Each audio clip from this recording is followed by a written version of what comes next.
Je donne à présent la parole à Monsieur Claudio Cordone. Thank you, Mr. President, and I'm Merci, Monsieur le Président. J'ai le plaisir de vous me joindre à vous de Damas.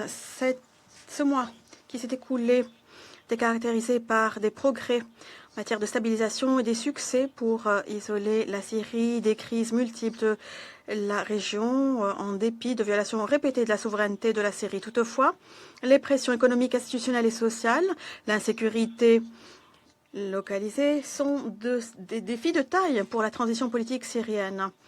Pour les relever, il faudra que les institutions soient renforcées, il faudra promouvoir la paix sociale, faire avancer la pleine intégration de la Syrie dans l'ordre économique et diplomatique mondial. Tous ces objectifs que l'ONU défend activement.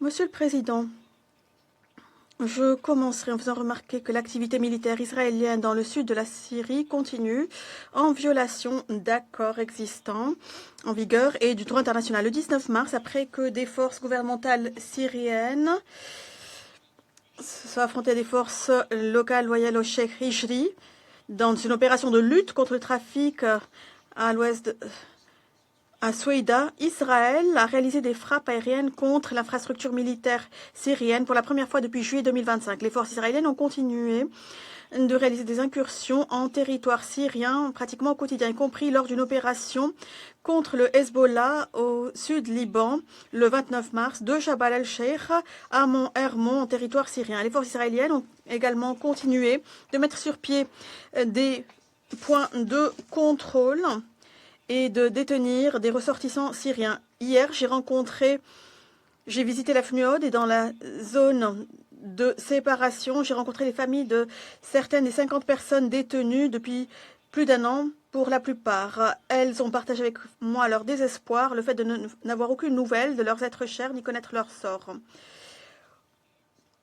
Aujourd'hui, des dizaines d'Israéliens ont franchi quelques centaines de mètres dans la zone de séparation près du village de Hadar.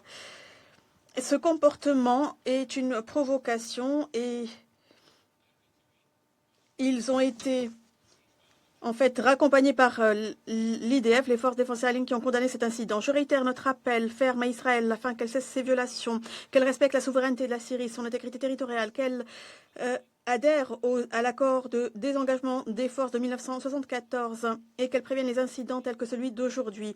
J'exhorte Israël à retourner tous les détenus syriens pris en violation du droit international et j'espère que ces pourparlers entre Israël et la Syrie, facilités par les États-Unis, pourront mener à des accords de sécurité durables.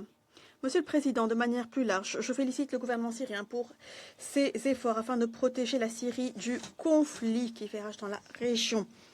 Les forces de sécurité syriennes sont déployées défensivement pour contrôler les frontières. À partir du 19 avril, près de 300 000 personnes ont fui les combats au Liban et sont passées en Syrie.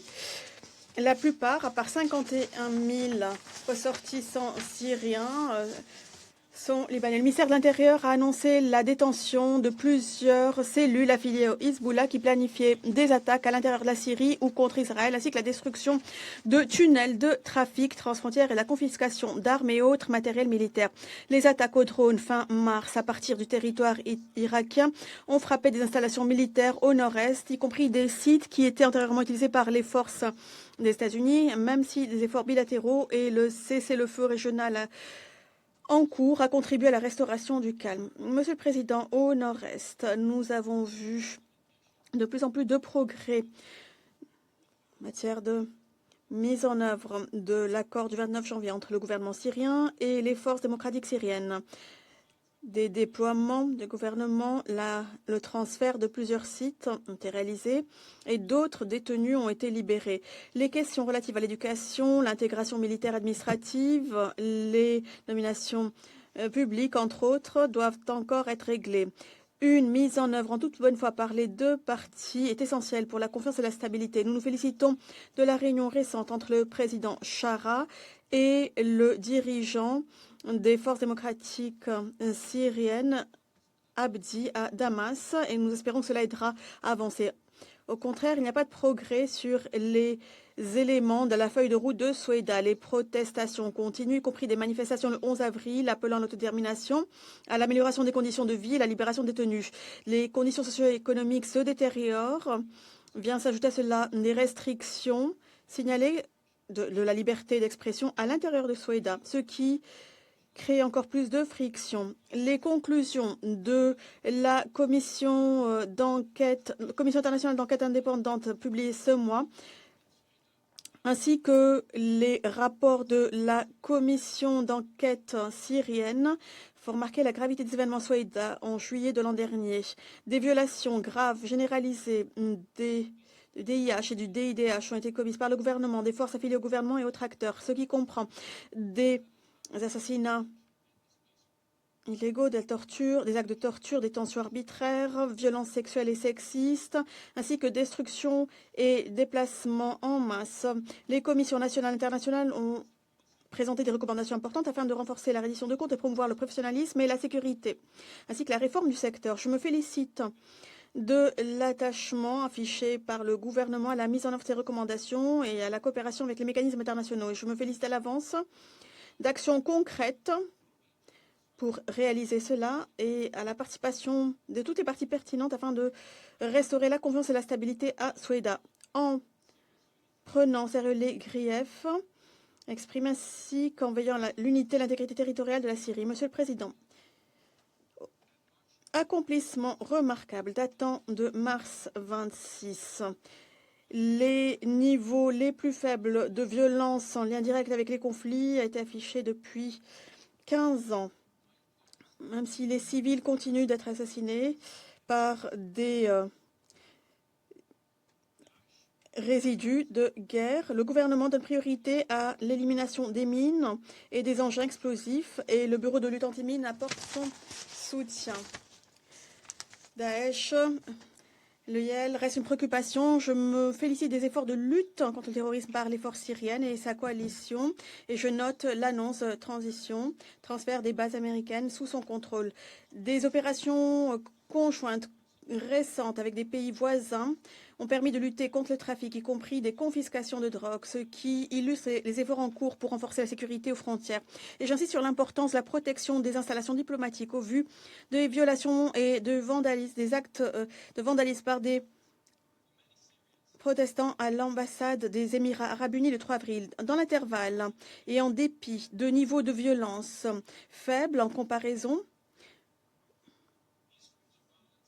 et pour beaucoup de Syriens, des incidents sectaires, intercommunautaires, localisés sont observés. La criminalité est une véritable préoccupation. Ce sont des formes de violence qui sont enracinées dans des grèves de longue date. Ils sont exacerbés par les divisions dues au conflit, des tensions qui persistent et liées à des atteintes passées, à un manque de confiance. Et les événements récents à Souka et Labia illustrent cette tendance où un différend localisé de nature non tribale a connu une escalade. Les affrontements se sont intensifiés entre des communautés musulmanes et chrétiennes voisines. Et ceci nous préoccupe davantage et préoccupe les communautés, en particulier les chrétiens. L'insécurité, le sentiment d'insécurité mène à l'annulation de célébrations religieuses. En même temps, il est important de noter les efforts des autorités, compris par le président Chara, et les mesures de sécurité du ministère de l'Intérieur visant à protéger la communauté chrétienne pendant les célébrations de Pâques, dans les fêtes de Pâques. En parallèle, des mesures locales afin d'interdire l'alcool à Damas ont également causé un malaise.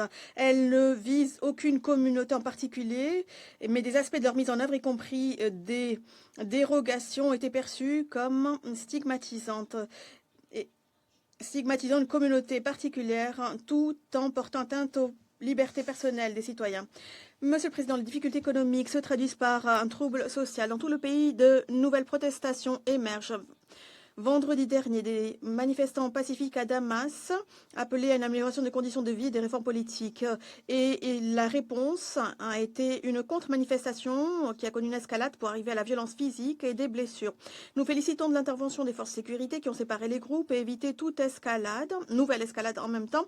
Nous insistons sur l'importance qu'il y a à répondre à ces préoccupations croissantes. Dans ce contexte, je me félicite des efforts en cours en vue de développer une stratégie de réduction de la pauvreté, garantir la transparence, des priorités qui ont été rappelés par le ministre des Finances et le ministre de l'Économie et de l'Industrie dans nos discussions d'aujourd'hui.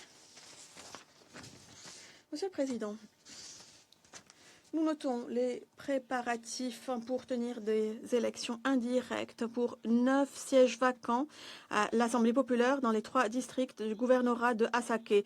Nous avons reçu des informations faisant état de la tenue d'élections et de l'annonce de 70 désignations présidentielles, des nominés présidentiels et l'inauguration d'une session de l'Assemblée. 6 mois après le vote initial, il est essentiel pour la viabilité de la transition d'avoir un pouvoir législatif fonctionnel, largement représentatif dans les plus brefs délais. Une priorité pour l'Assemblée populaire à venir consistera à examiner et à promulguer des lois qui s'alignent sur les aspirations du peuple syrien, y compris une loi sur la justice transitionnelle. L'adoption également d'un cadre intégral sur la justice transitionnelle ancré dans des consultations inclusives. Ce serait une mesure importante qui permettrait de renforcer la certitude juridique et la confiance du public. Même chose pour les travaux de la Commission nationale sur les personnes disparues et son cadre législatif. J'encourage les autorités syriennes à faire plein usage des offres de coopération du mécanisme international impartial, indépendant et de l'institution indépendante sur les personnes disparues en Syrie. Et mon bureau reste à leur disposition pour les soutenir. Une réforme législative sérieuse est la base d'un relèvement économique. Les perspectives économiques de la Syrie restent fragiles. Le conflit régional a contribué à l'augmentation des coûts à l'importation, a perturbé les chaînes d'approvisionnement et a porté atteinte à la production alimentaire. Des efforts louables afin d'améliorer la disponibilité de services tels que la génération d'électricité ont souvent été accompagnés d'augmentations considérables des prix. Ceci illustre la nécessité de renforcer les réformes pour appuyer l'investissement. Nous nous félicitons des échanges des autorités syriennes avec la Banque mondiale et le FMI. À cet égard, nous insistons également sur l'importance d'une action continue pour alléger les sanctions et pour traiter de l'héritage des sanctions. Nous devons également prévenir, alerter au sujet de tensions régionales qui détournent l'attention internationale et les ressources de la Syrie à un moment où justement c'est le contraire dont on a besoin. Monsieur le Président, les femmes syriennes continuent de jouer un rôle actif dans la transition politique en parallèle et à l'instar d'autres membres de la société civile, elles expriment de plus en plus de préoccupations au sujet de restrictions de leur liberté personnelle, leur capacité d'opérer sans contrainte nécessaires.